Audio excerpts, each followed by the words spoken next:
Saya minta jangan dihentikan dulu, Ketua ya. Saya ngatur, Pak. Anda keluar. Cak, Pamdal dikeluarkan nih orang, sudah nggak efektif rapat dengan dia. Silakan keluar. Setuju pimpinan. Keluar. Nggak jelas ini. Dari Hasan Adamai keluar. Untuk itu kan sudah diselesaikan waktu itu. Ya. Betul, itu kan sudah urusan, selesai. ya. Tapi tetap mereka mengulas-ulas itu terus gitu. Oke. Berarti tegas dari pihak pengembang Hasan Adamai Putra menolak menjalankan keputusan Komisi 3. Betul, seperti itu, Pak. Bahkan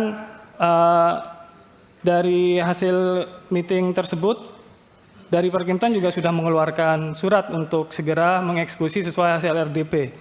Tapi tetap tidak terlaksana. Akhirnya tanggal 20 November, developer itu menyampaikan surat resmi penolakannya. Bentar, Pak. Ini tolong disterilisasi, pihak yang tidak berkepentingan, selain media dan para pihak yang kita undang, harap disterilisasi, Pak. Tadi dari mana itu? Coba sekretariat. Udah. Ya. Oke, lanjutkan, Pak. Oke. Di tanggal 20 November mengenai dari pihak pengembang itu mereplay surat dari dinas Perkimtan tersebut yang untuk melakukan eksekusi menyatakan kalau mereka tetap keberatan dengan memberikan alasan. Menjalankan hasil keputusan rapat Komisi 3 DPR RI. Ya, sepertinya suratnya ada di Perkimtan, surat penolakan resminya dari HDP itu, Pak. Di tanggal 20 November suratnya itu. Nah, kemudian dari kelurahan, karena ini tidak kunjung padam, kita juga berkeluh kesah pada Pak Lurah kita gitu ya, berinisiatif untuk mengumpulkan kembali untuk segera dieksekusi lah gitu. Tapi tetap aja tidak bergeming di tanggal 24 November itu.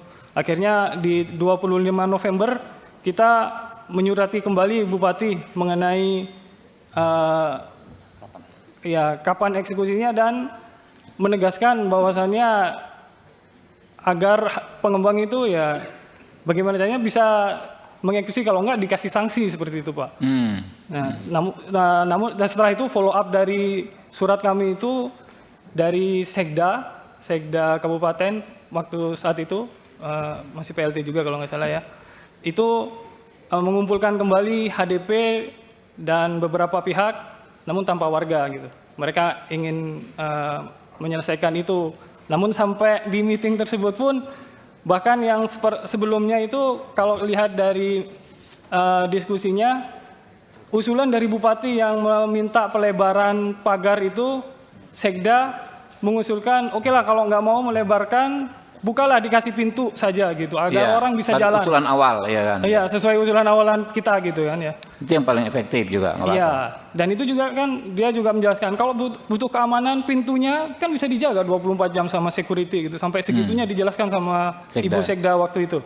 Namun dari HDP tetap tidak bergeming ya, dengan alasan yang masih tetap sama, Pak, seperti itu. Oke, udah ya, itu ya cukup ya, update ya. Update seperti itu aja. Coba dari HDP kan Bapak yang hadir kemarin, Pak. Kok nggak Anda laksanakan, Pak? Izin saya boleh ya. Assalamualaikum warahmatullahi wabarakatuh. Bapak pimpinan, Bapak-bapak sekalian, Pak Bupati, Pak Kapolres, Pak Dirasbum, dan Bapak-bapak semua yang hadir. Yang pertama saya ingin sampaikan sebelum saya menjawab Pak Ketua ya. Di luar itu ada warga dari klaster Pasana. Bukan urusan Anda, bukan urusan Anda. Anda jawab atau Anda yang keluar? Saya jawab, saya perlu sampaikan gitu. Ya. Nggak perlu. Jawab saja yang saya tanyakan. Mengapa Anda tidak laksanakan keputusan Komisi 3? Oke, saya jawab itu dulu ya.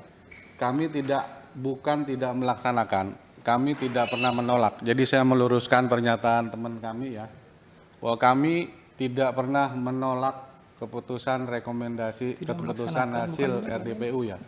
Tapi tidak melaksanakan gitu loh. Keputusan tersebut sampai saat ini belum bisa dijalankan karena ada kendala. Kendalanya ini nanti kita bisa sampaikan dalam pertemuan ini. Nah, sebelum melanjutkan itu, Pak Ketua ya, ini kan forum rapat dengar pendapat ya. Kita semua dimintai pendapatnya untuk mengambil keputusan agar masalah yang ada bisa diselesaikan secara objektif dan jernih. Anda selesai ya, Pak. Di Undang-Undang MD3 saya nih Ketua Komisi 3, pimpinan Komisi 3 memimpin rapat mengatur lalu lintas jalannya persidangan. Ya. Jadi kalau saya sampaikan, Bapak jawab yang menjadi pertanyaan tadi, Bapak jawab saja Pak, jangan di luar topik itu Pak. Ya, saya sudah jawab.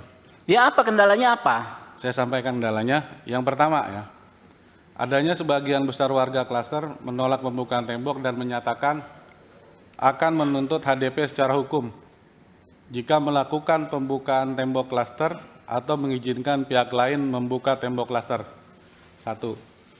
Yang kedua, pernyataan penolakan tuntutan secara hukum dari warga tersebut disampaikan secara tertulis kepada HDP melalui surat tertanggal 12 Oktober 2024. Ya, itu hal yang sama dengan poin pertama ya. Terus ada selanjutnya. tambahan, tapi ada tambahan. Saya minta jangan dihentikan dulu Ketua ya. Saya ngatur Pak.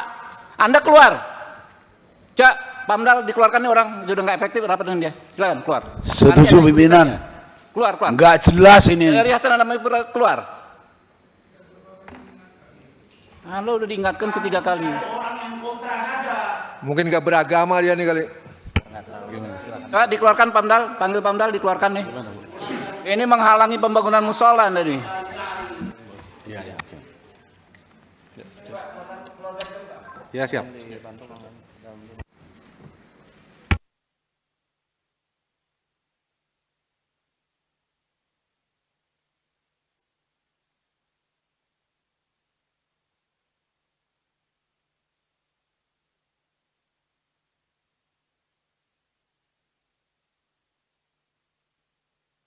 Ya pelan-pelan keluar.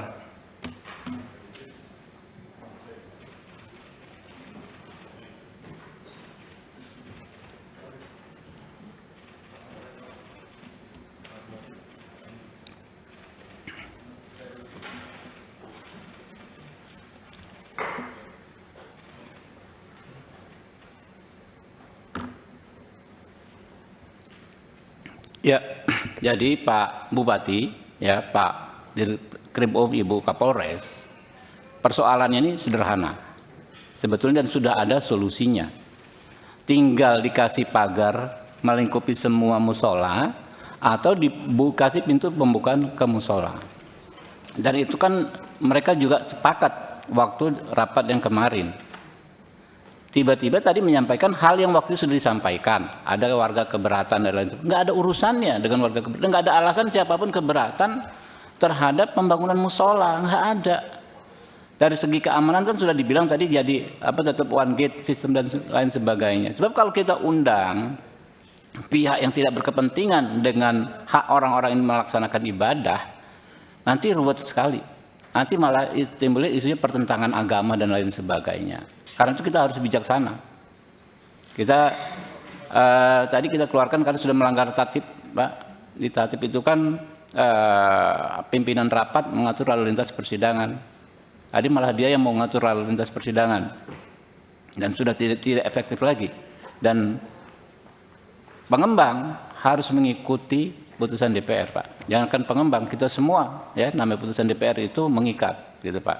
Ya tinggal pelaksanaannya seperti apa, ya. Dan kalau ada pihak-pihak yang menghalangi ya pelaksanaan putusan DPR dan menghalangi orang-orang untuk beribadah, itu kan ada konsekuensi hukumnya. Ya, tinggal kita tegakkan hukum saja. Bapak nanti Pak Bupati dari segi administrasi, Pak Iman Bu Kapolres ya kan dari segi hukum pidana.